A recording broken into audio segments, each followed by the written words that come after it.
Today's video podcast is a repeat of a discussion I had with you a couple of years ago.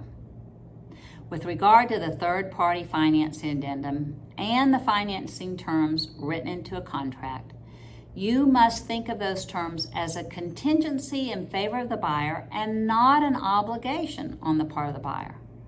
What I mean by that is when a buyer submits a contract with specific financing terms, whether it be under third-party conventional financing, FHA, VA, other government loan, or seller financing, all it means is that after reasonable effort is made by buyer to get financing under those terms, and the buyer is unable to do so, buyer has the right to terminate the contract and receive a refund of his earnest money. However, if the buyer chooses to go another route for purchase of the property, i.e., change their financing terms from, say, a 30-year fixed to a 15-year, or move from fixed rate to adjustable rate, change interest rate up or down, or pay more cash and not get a loan, buyer can do so.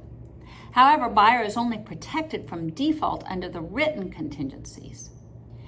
If buyer wrote a contract with conventional financing contingency and then decides to pay all cash and not even apply for a loan, the buyer will be in default for failure to close if the buyer cannot close with cash. The buyer no longer has an out because he didn't even apply for the financing contingencies. Most people understand the changes I mentioned above and agree that the buyer has the right to close with those changes. However, many people get confused about whether a buyer can write an all-cash contract and then decide to get a loan for the closing. Again, the financing terms in a contract are simply a contingency in favor of the buyer and not an obligation. As long as buyer can pay the seller what seller agreed to under the contract, and the seller has no additional expenses because buyer is borrowing the money, buyer has the right to borrow the funds. Seller cannot back out of the contract just because a buyer has changed his financing terms.